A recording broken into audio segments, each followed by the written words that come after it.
Hallo. Weten jullie wat nu gaat gebeuren op dit podium? Nee.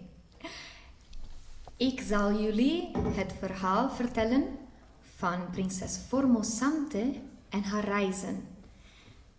En zij zullen het verhaal spelen. Dus wij gaan deze eigenlijk samen doen. Zijn jullie er klaar voor? Ja, oké, goed. Dan wij beginnen. In het oude, florerende koninkrijk Babylon leefde een oogverblindend mooie prinses, genaamd Formosante.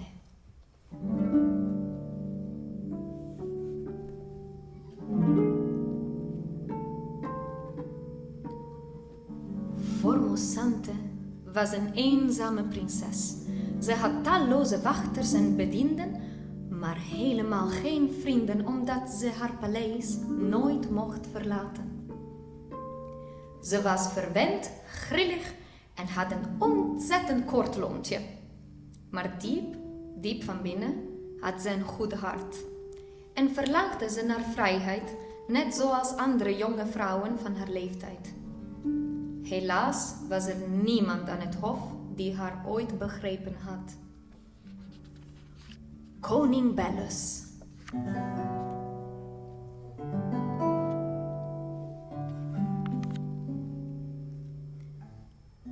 Koning Belus was een Norse en extreem strenge koning die alleen wilde wat volgens hem het best voor zijn dochter was. Dat maakte hem niet echt een goede vader. Hij liet haar bijvoorbeeld geen enkel initiatief nemen zonder zijn goedkeuring. Want ja, de regels en wetten in Babylon waren nou eenmaal zo dat vrouwen altijd moesten gehoorzamen aan hun vaders, partners en echtgenoten. Vrouwen mochten niet zelfstandig beslissingen maken. Over de hele wereld had men gehoord over de schoonheid van prinses Formosante en over hoe rijk ze was. En zo ook de koning van Egypte, koning Eldor.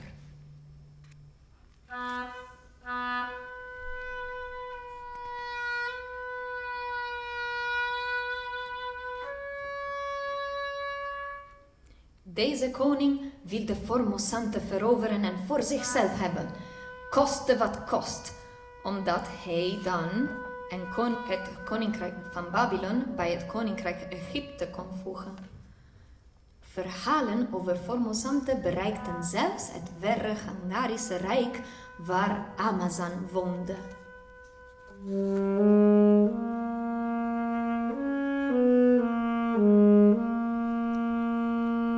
Amazon was de zoon van een herder. Maar in het Gangarische Rijk hadden koningen, boeren, dokters en zelfs herders dezelfde rechten en waren allemaal even belangrijk. Het was een land van vrede en mensen waren er gelukkig. Volgens de Babylonische traditie moest de beeldschone Formosante binnenkort gaan trouwen. Haar vader, koning Belus, zocht de allerbeste echtgenoot voor haar en kon maar niet kiezen hoe hij die ging zoeken. Om hulp te zoeken bij het beslissen wie de perfecte man zou zijn voor Formosante, deed hij wat zijn voorouders ook gedaan hadden. Hij raadpleegde het alwetende, allesziende orakel.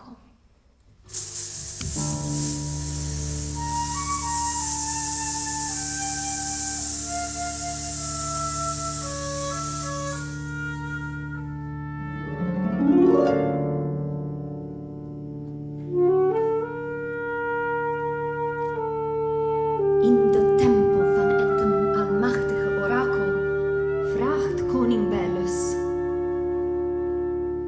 O, almachtig en alleswetend orakel, hoe kan ik de perfecte man voor Formosante vinden?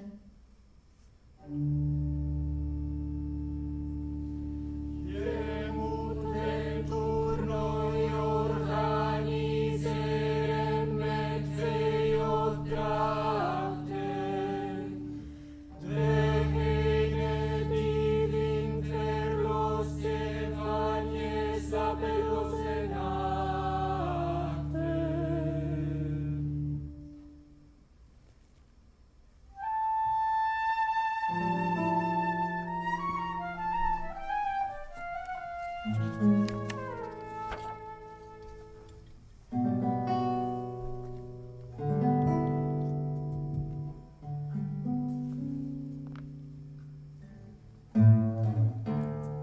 De koning was erg verbaasd, maar dacht: als het een toernooi moet zijn om een echtgenoot voor mijn dochter te vinden, zo zij het. En als het een toernooi wordt, wordt het waanzinnig. En degene die het wint, zal de meest perfecte man van de hele wereld zijn.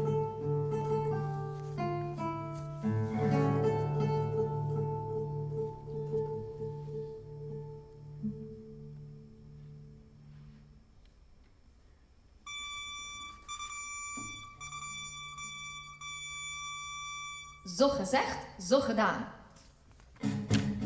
De koning liet de grootste arena ooit bouwen voor het toernooi. Heel veel mensen van over de hele wereld arriveerden in Babylon om dit evenement bij te wonen. Ze kwamen aan in de prachtigste gewaden. Sommigen reden zelfs op olifanten.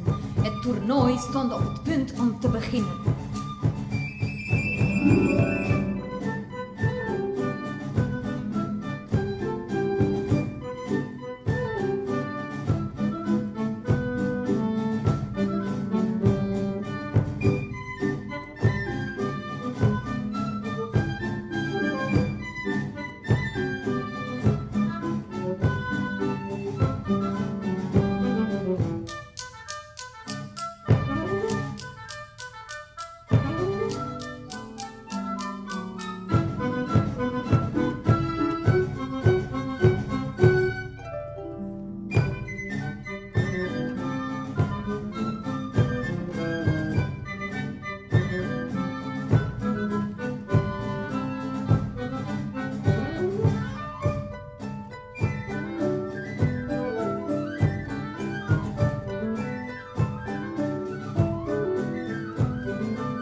Van de blijheid van de mensen buiten was in het paleis geen sprake.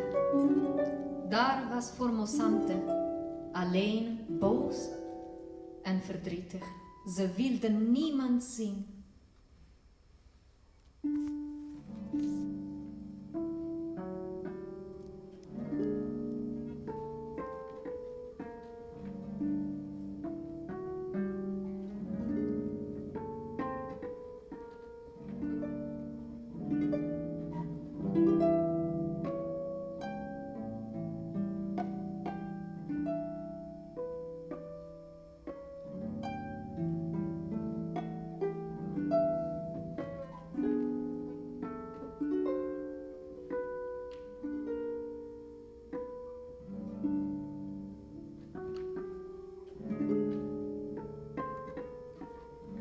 Koning Belus kwam haar halen en dwong haar om mee te komen naar de arena.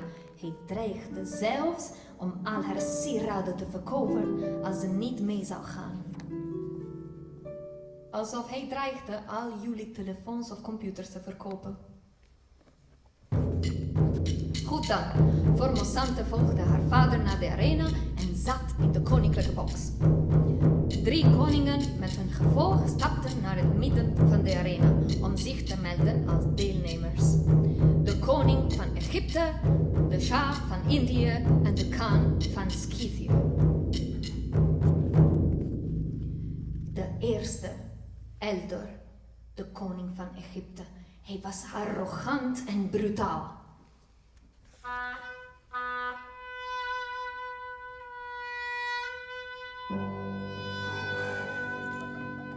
Hij stapte snel naar voren, gevolgd door een hele groep aan bedienden die cadeaus voor de prinses meegebracht hadden.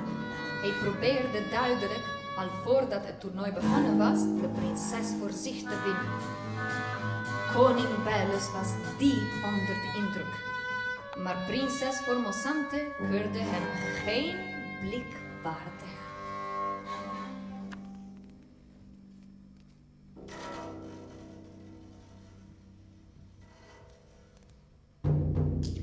Zodra Eldor weer in de rij van de koningen stond, begon koning Belus te vertellen. Het toernooi bestaat uit 3 beproevingen. De eerste is het schieten van een boog.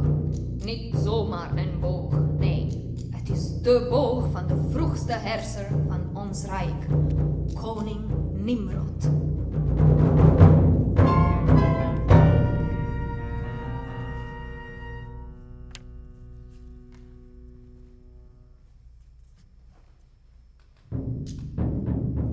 De tweede beproeving is het verslaan van een bruut en hongerig beest. We hebben hem gevangen op de savanne en 1 week niet gevoerd. Hier hebben we voor jullie een woedende, gigantische leeuw.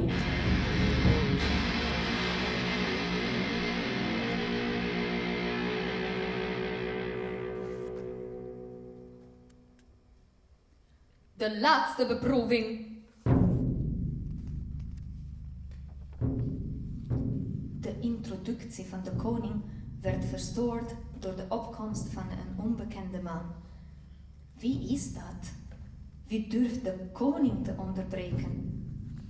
De man met maar 1 volger bij zich, gekleed in een normale, sobere outfit, met een phoenix op zijn schouder, loopt langzaam het veld op. Zijn naam is Amazan.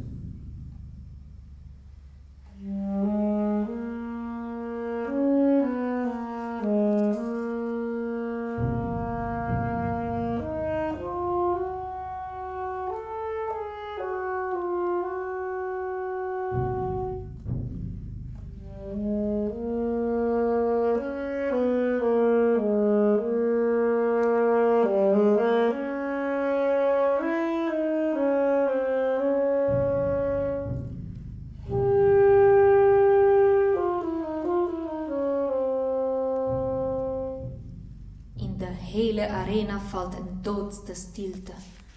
Nooit onderbrak iemand koning Belus wanneer hij sprak. Maar Amazan maakte een groot excuus dat zo gewaardeerd wordt door de menigte dat de koning zijn woede wel moest beheersen en moet accepteren dat Amazan nu ook deelneemt aan het toernooi.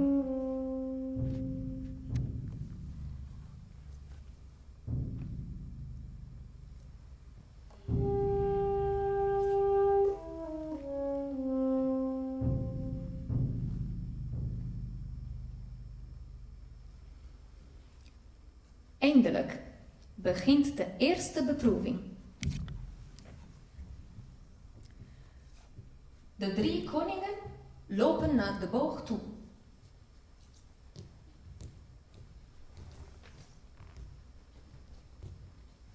De eerste koning.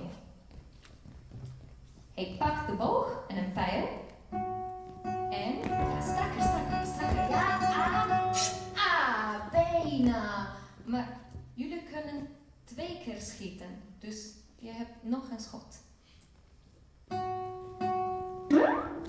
Nee, het lukte niet, sorry. Nu de tweede koning. Hij pakt de boog en een pijl. Ja. Maar nee, even maar, oké. Een andere schot, ja.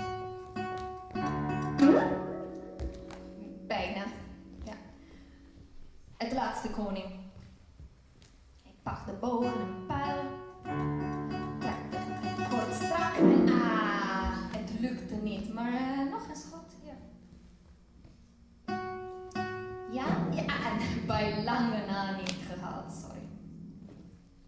Het publiek lachte hardop.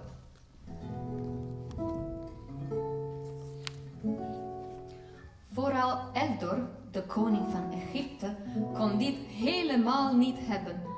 Hij werd furieus toen hij zag dat Amazan hem aankeek en niet eens lachte.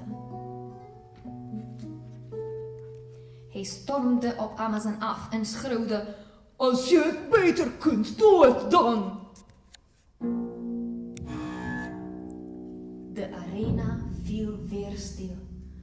Dit wilde iedereen wel zien. Amazan liep heel langzaam naar de boog. Hij stropte op, pakte bogen en pijl, spande zijn armen.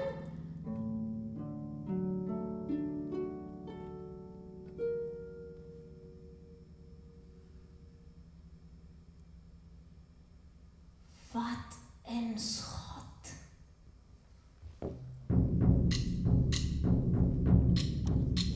Eldor werd nog bozer dan daarvoor. En op het moment dat hij wilde uitbarsten, klonk daar ineens een gigantisch gebrul. De leeuw. Hij kwam de arena binnen.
Wat een toernooi! Tijdens het gevecht werd Eldor bijna levend opgegeten door de leeuw, maar op het laatste moment redde Amazan Eldor uit de klauwen van het beest en werd hij door het publiek uitgeroepen tot winnaar. Dit maakte Eldor woest en hij snakte naar wraak. Koning Belus wist niet wat hij moest doen. Amazan was nou niet bepaald de echtgenoot voor zijn dochter waarop hij gehoopt had. Wat zou hij Babylon kunnen brengen wat Eldor hun rijk niet kon schenken?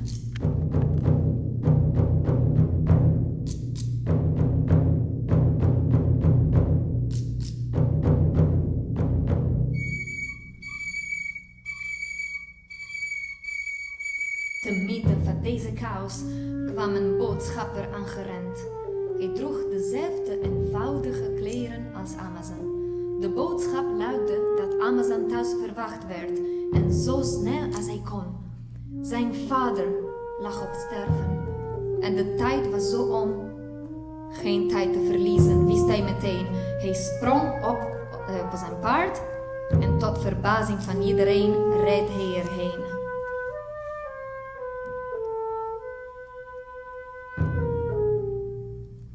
De man die kans had de koning te worden, was zomaar verdwenen.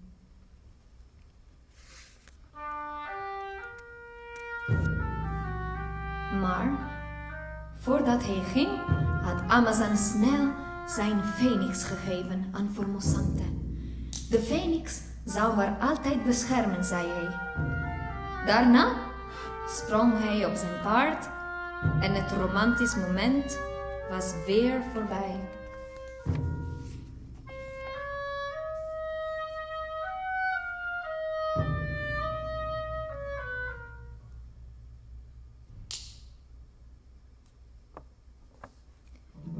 Na afloop van het feest zorgde niemand voor Formosante. Ondanks Amazans geweldige gedrag vond Formosante het toernooi verschrikkelijk. Zoals alle andere stomme oude tradities van Babylon. Ze vond het zo vreselijk dat ze besloot weg te lopen. Weg van het paleis.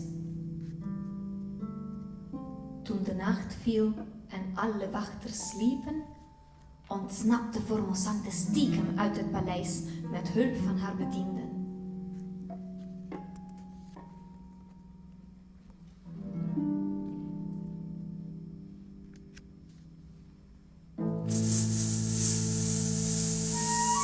De volgende dag, toen de koning dit hoorde, schrok hij zich bijna dood. Zijn dochter was hem gesmeerd. Het kon niet waar zijn, niet zijn Formosante. Er stond hem maar één ding te doen. Het orakel raadplegen.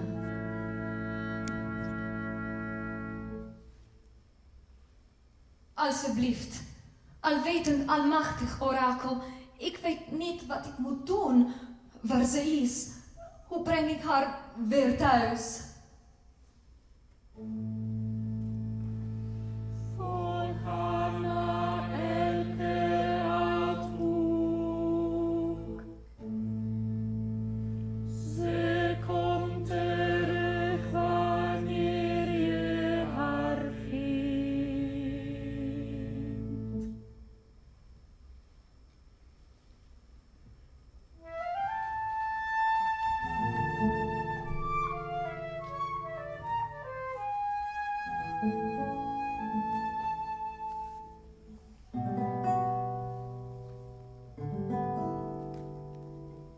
Het orakel heeft gezongen.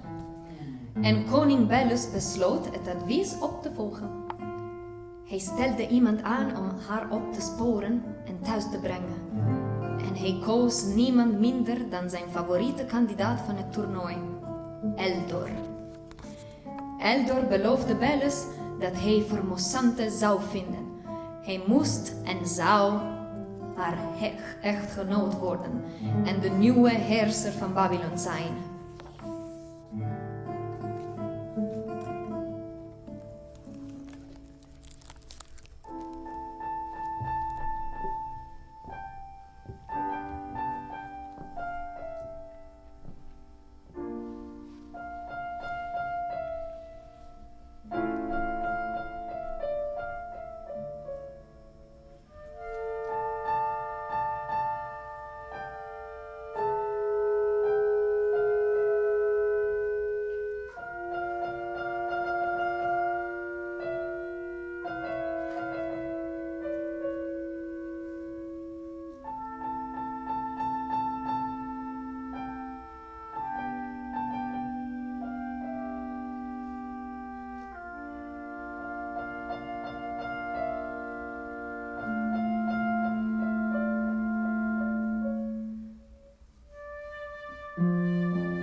Formosante vluchtte met alle spullen die ze nodig had.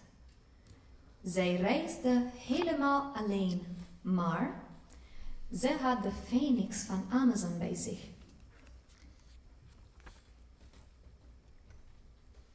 Het eerste land waar ze aankwam heette Katai.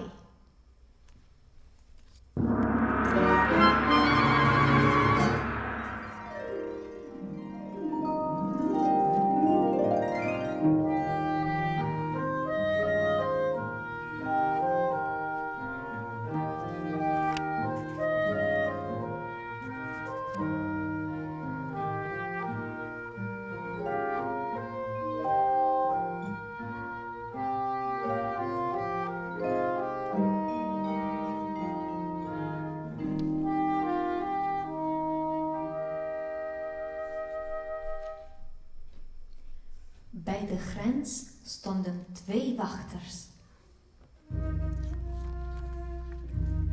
Formosante begroette de wachters met een glimlach en wilde doorlopen, toen ze opschrok van een barse stem. Stop, wie ben je en waar ben je van plan om zonder toestemming naartoe te gaan? Zo had Formosante nog nooit iemand tegen haar horen spreken. Geïrriteerd zette ze haar meest koninklijke stem op en zei: Hoe durf je een lid van de koninklijke familie tegen te houden? Ik zal je laten onthoofden. De soldaat knipperde niet eens met zijn ogen. Hij sprak: Ik sta in dienst van de keizer van Katai en ben alleen hem gehoorzaam. Hij keek naar haar kleding. Bovendien zie je er wat mij betreft niet bepaald uit als een hoogheid. Het was duidelijk, zonder toestemming kwam ze dit land niet in. Een soort paspoort zou handiger zijn geweest in die tijd. Zonder een visum ben je dus illegaal, legde de wachter uit. Dan moeten we de autoriteiten inlichten. Formosante begreep er geen snaars van. Een visum? Illegaal? Ze was er zeker van geweest dat haar koninklijke status zonder problemen alle deuren voor haar zouden openen. In haar wanhoop liet ze haar bagage op de grond vallen. Uit een van de tassen zag ze een papier fladderen dat haar niet bekend voorkwam. Ze raapte het op en begon te lezen. Het Babylonische Rijk, koninklijke visum. Dit was het. Ze was gered. De toegang werd verleend en ze werd zelfs begeleid naar het paleis van de keizer in Kambalik.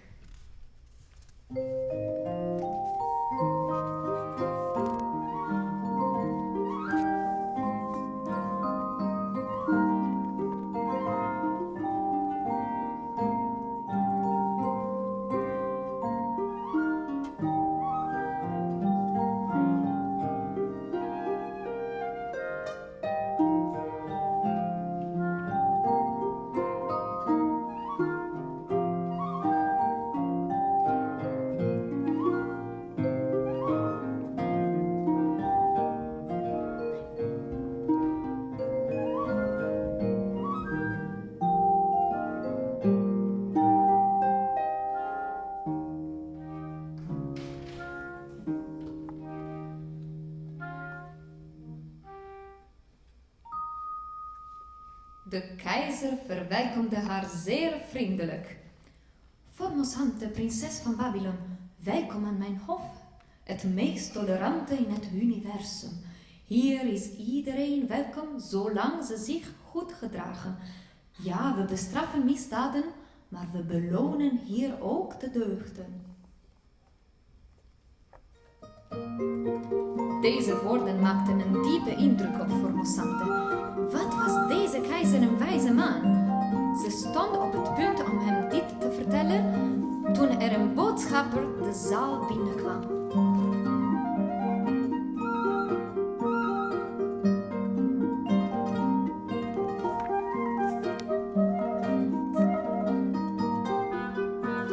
een divisie uit Babylon Majesteit van de Egyptische koning Eldor. Ze verzoeken een audiëntie met uw hoogheid. Formosante schrok zich kapot. Ze had er nog niet over nagedacht dat haar vader waarschijnlijk iemand achter haar aan zou sturen. Ze legde de situatie uit aan de keizer en vroeg om zijn bescherming. Hij legde uit dat hij een gast aan het koninklijke hof niet kon weigeren. Maar, zei hij met een lachje, dat betekende nog niet dat zij niet zelf weg kon gaan. En dan kon niemand hem ervan beschuldigen dat hij Formosante verborg.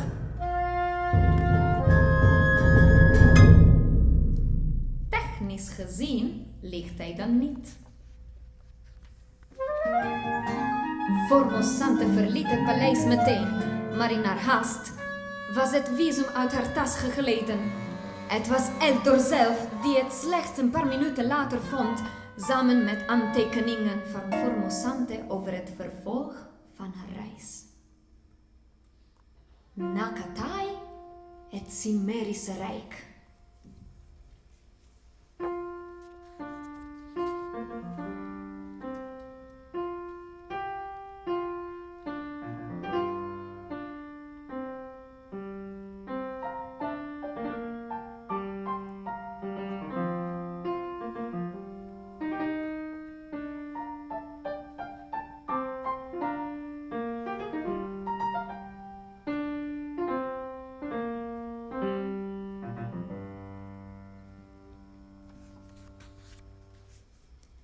Met de Cimmerische grens in zicht, kreeg de Phoenix een traan in zijn ogen.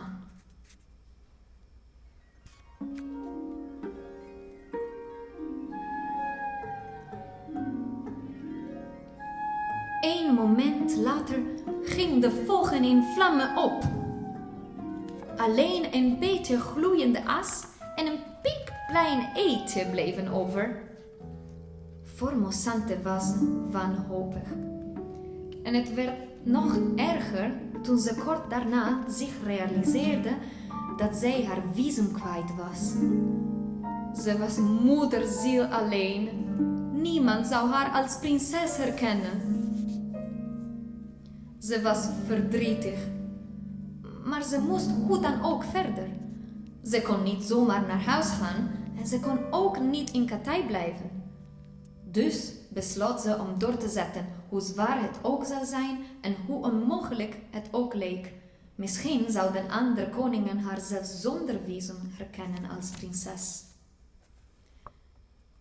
Maar ze wist dat ze illegaal zou zijn zodra ze de grens overging.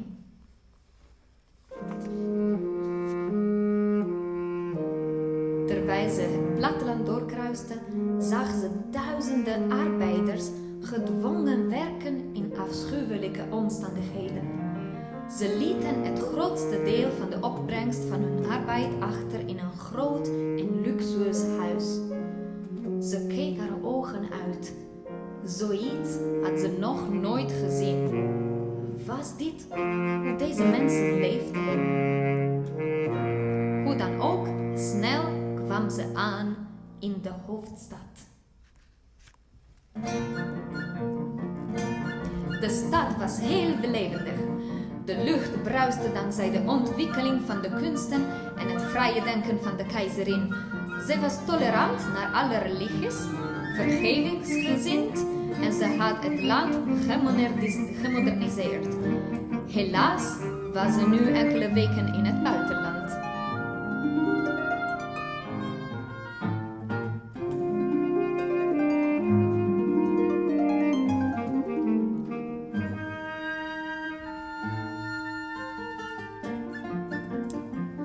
Maar wat een contrast tussen de stad en het platteland.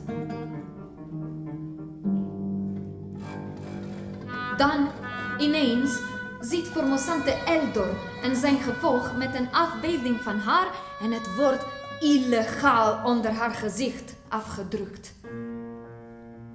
Hij had haar nog niet gezien, dus ze moest bliksemsnel hier weg. Op het moment dat een groep pelgrims haar passeerde, greep ze haar kans. Ze sprak de groep aan en smeekte ze om haar mee te nemen op hun pelgrimstocht. Ze accepteerden haar direct. Ze waren op weg naar het land van Saturnus, om de man gekleed in het wit te bezoeken, in de stad van de 7 heuvels. In het land van Saturnus veranderde het landschap. Zuilen, tempels, standbeelden en zelfs een grote arena doemden op uit het groen. Haar reisgenoten vertelden haar dat dit de restanten waren van de machtigste samenleving die ooit had bestaan. Na eeuwen heerschappij van bijna de hele bekende wereld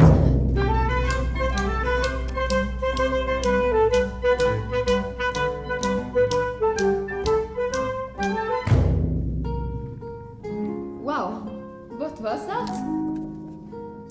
De deur van een herberg werd met een klap geopend en een horde mensen kwam naar buiten stormen. Wat was dit aan het zeggen? Oh ja, na eeuwen heerschappij van bijna de hele bekende wereld waren deze mannen zo lui en arrogant geworden dat de samenleving stukje bij beetje in verval was geraakt. Ze gedroegen zich nu als de barbaren die hen vroeger hadden veroverd. En hoe kon dit? Formosante.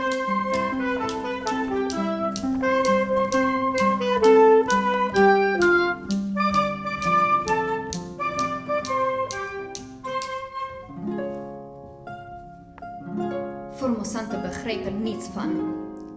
Na al het grootste wat deze maatschappij had gedaan, gedroegen de mensen zich nu zo.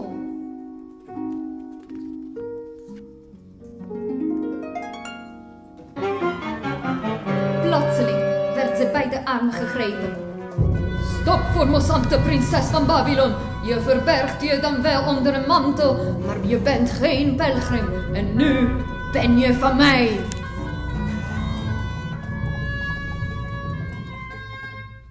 Formosante was gevangen.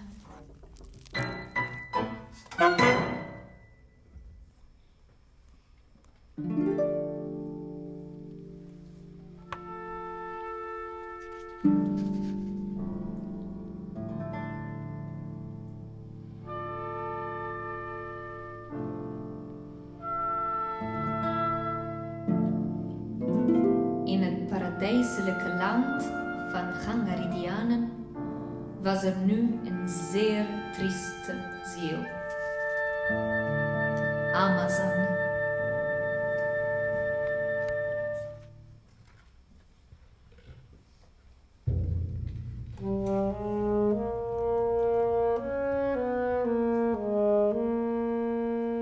Amazon had het overlijden van zijn vader gemist en hij had geen tijd gehad om Formosante echt goed te leren kennen.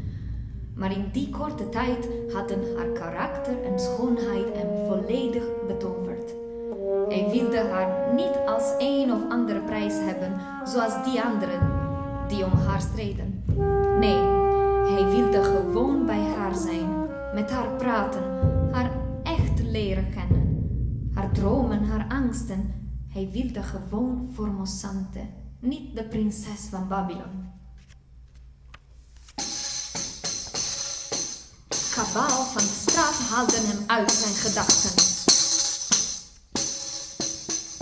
Hij herkende het als het geluid van een minstreel. Een soort van oude straatartiest. De minstreel begon een onbekend lied. Amazon was te diep in zijn gedachten verzonken om echt goed te luisteren, maar toen hoorde hij een paar namen noemen die hem met een schok deden opschrikken. Luisteren jullie ook goed?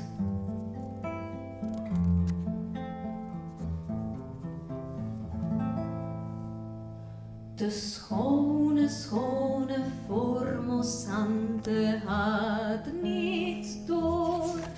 Een boze, boze man volgt haar genaamd Eldor. Ze droomt van zoete vrijheid, terwijl ze rustig slaapt. Maar dan raakt ze de tijd kwijt, als Eldor voor haar staat.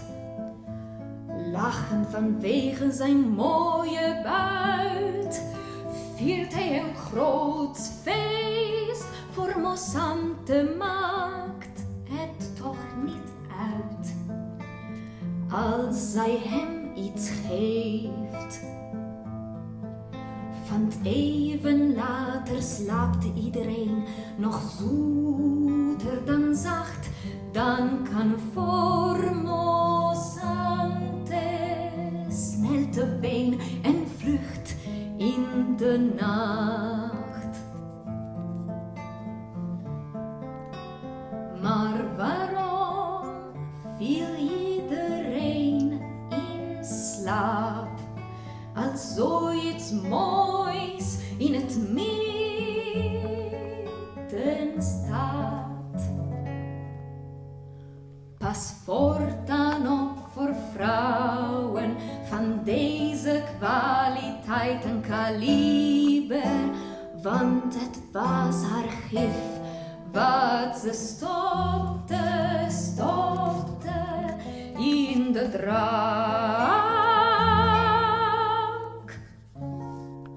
waardoor ze sliepen.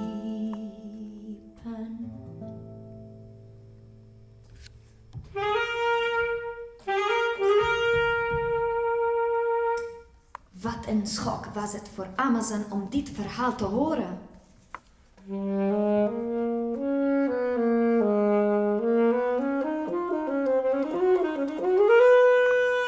Hij moest meer weten. De minstreel vertelde hem dat hij dit lied eerst in Katai had gehoord.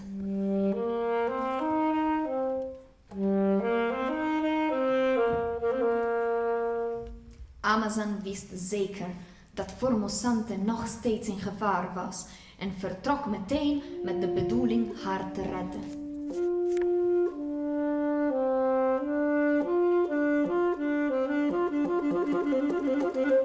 Hij volgde alle sporen van Eldor om uiteindelijk in de hoofdstad van Gallië uit te komen.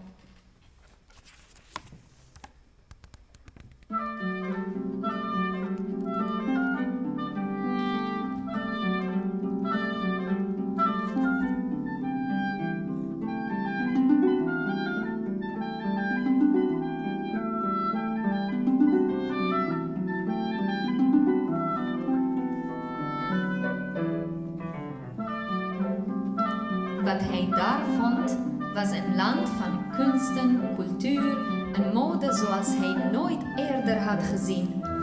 Maar hij vond ook dat er ontzettend veel nietsnutten waren, die hun dagen vulden met dansen, zingen en alle plezier uit het leven haalden.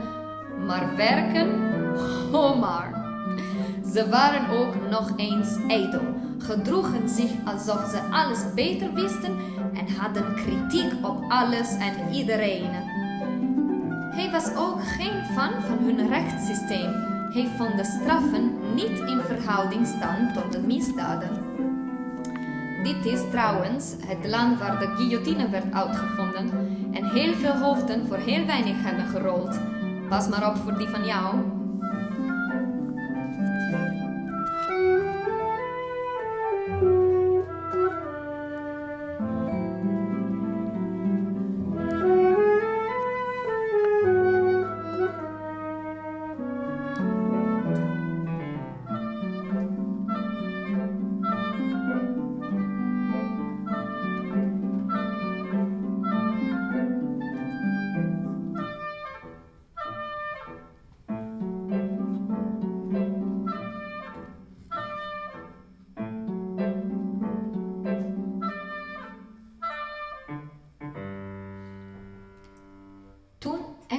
Galliërs hoorden dat Amazon nog nooit een theater had bezocht, namen ze hem mee naar wat ze de grootste sensatie ooit noemden, de opera.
Naar de muziek. Hij begreep er helemaal niets van. En verrassend rustig balkon trok plotseling zijn aandacht. Het waren Eldor en Formosante. Op het eerste gezicht zagen ze er goed en zeer rikelijk gekleed uit. Maar toen hij beter keek, zag Formosante er niet heel enthousiast uit. En Eldors gezicht stond nogal star. Achter hen, in de schaduwen, vielen hem ook enkele Babylonische bewakers op. Zonder verder na te denken baande hij zich een weg door de menigte en stormde hij naar het balkon. Zonder moeite overmeesterde hij de bewakers. De mensen in de zaal schrokken van dit plotselinge geweld. Maar geloof het of niet, de muziek speelde gewoon door.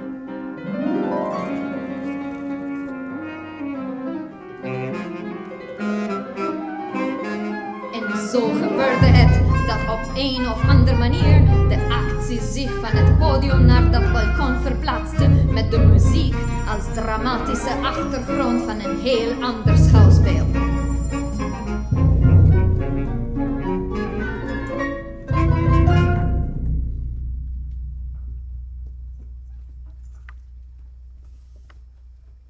Dat is nou de magie van theater. De ruimte op het balkon was beperkt, maar het gevecht tussen Amazan en Eldor was er niet minder intens om. De strijd was onverbiddelijk. Amazan was duidelijk de betere vechter, maar Eldor gebruikte allemaal vuile trucjes tijdens het gevecht. Op het hoogtepunt viel het zwaard van Eldor van het balkon. Nu had hij geen wapen meer. Hij gaf zich onmiddellijk over en smeekte om zijn leven. Amazan keerde hem de rug toe, zodat hij eindelijk naar Formosante kon gaan. Maar zodra hij dat deed, greep Eldor hem vast en smeet hem van het balkon. Het publiek schreeuwde het uit, maar vlak daarna klonk direct een applaus. Wacht, een applaus? Een schaduw rees op richting het balkon. De Phoenix had hem gered. Hij was precies op tijd opnieuw tot leven gekomen en had Amazan op het allerlaatste moment gered. Nog geen moment later kwamen hordewachters het podium opstormen. Ja, vanzelfs in het land van nietsnutten kun je nog geen gevecht in een theater beginnen zonder dat de autoriteiten daar binnen 5 minuten achterkomen. Eldor had gewonnen. Hij stond nog altijd onder de bescherming van de Babylonische koning, dus niemand kon hem niet iets maken. Formosante kon haar tranen niet bedwingen en schreeuwde dat ze de prinses van Babylon was, dat ze ontvoerd was door deze vreselijke man, dat ze haar visum was verloren en daardoor niks kon bewijzen. Maar toen rapte een van de wachters een stukje papier op van de grond. Dat was uit Eldors mantel gevallen tijdens het gevecht. De wachter zag maar een paar woorden en wist genoeg. Het Babylonisch Rijk, koninklijke visum van. Grappig hoe dit soort papiertjes blijkbaar de neiging hebben om op de gekste momenten te vallen, is het niet?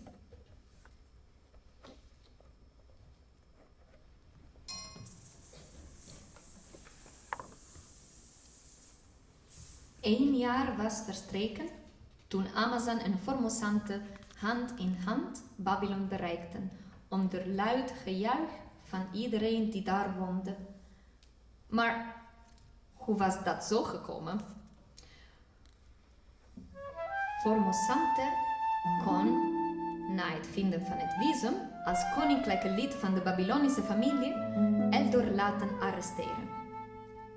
Het enige dat hem van directe executie redde, was zijn status als koning van Egypte.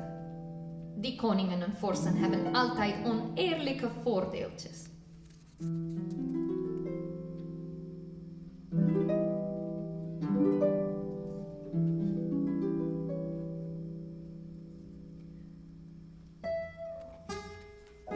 Amazan en Formosante hadden besloten om wat tijd te nemen om elkaar beter te leren kennen.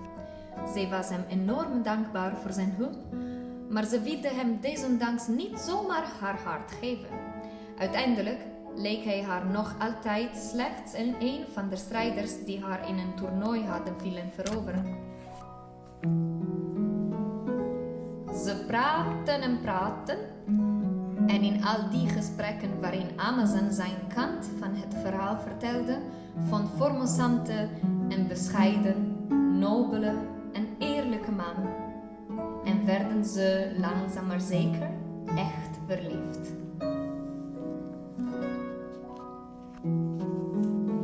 Een aantal maanden verbleven zij als een soort huwelijksreis in de Ville Lumière. Het was nacht toen Formosante een stem vanuit haar diepste binnenste hoorde, die haar vertelde dat het tijd was om terug te keren naar haar land en koninklijke verantwoordelijkheden. Er was nog altijd een volk dat op haar terugkeer wachtte en ze was het hen verschuldigd om haar taken weer op te pakken.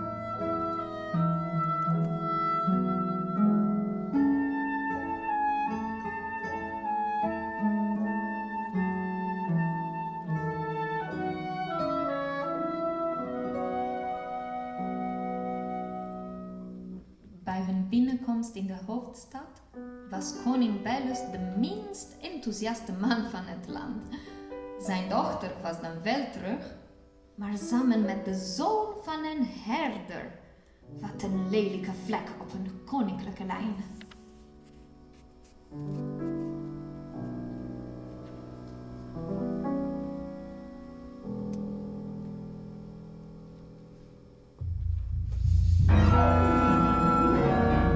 Een grote menigte had zich verzameld voor de toespraak van de prinses, die veel veranderd was sinds ze haar voor het laatst gezien hadden.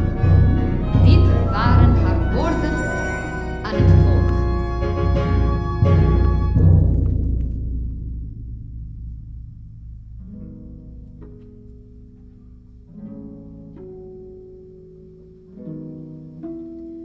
Beste geliefde Babyloniërs, ik verontschuldig mij voor mijn langdurige afwezigheid. Ik was gedwongen het land te verlaten, omdat de vrouw onvriendelijke en door mannen gedomineerde hoofd van Babylon mij als trofee wilde verkopen, enkel en alleen vanwege een stomme profetie van een orakel. Maar ik ben meer dan een trofee. Vrouwen verdienen een betere behandeling dan het onrecht dat mij is aangedaan.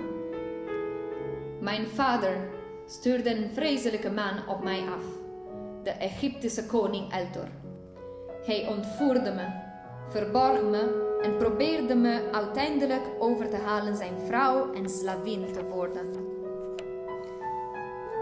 Deze eerlijke en vrijgevige man aan mijn zijde, Amazon, was degene die uit eigen wil besloot mij uit de klauwen van Eldor te bevrijden, helemaal vanuit het verre land van Gangaridium.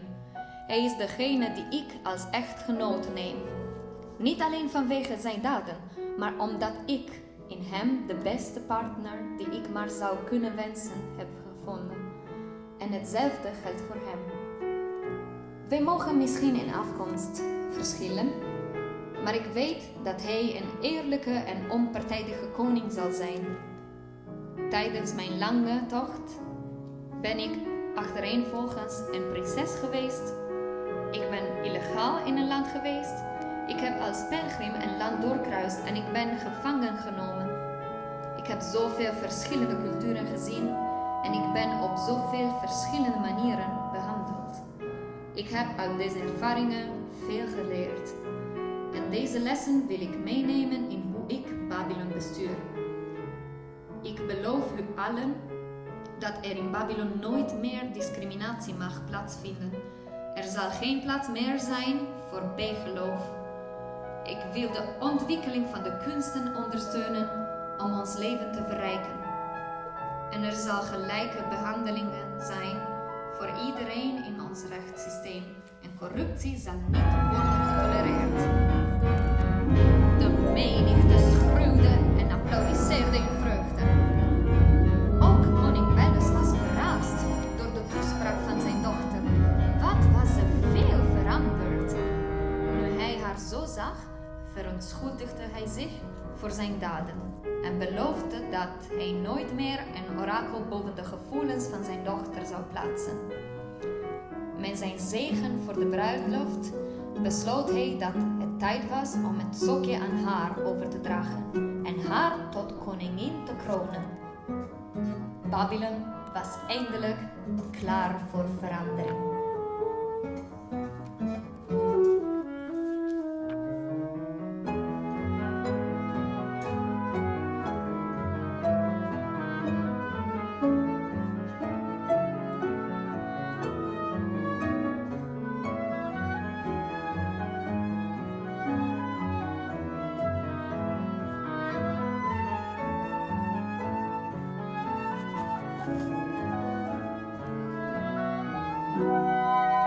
En Formosante en Amazon,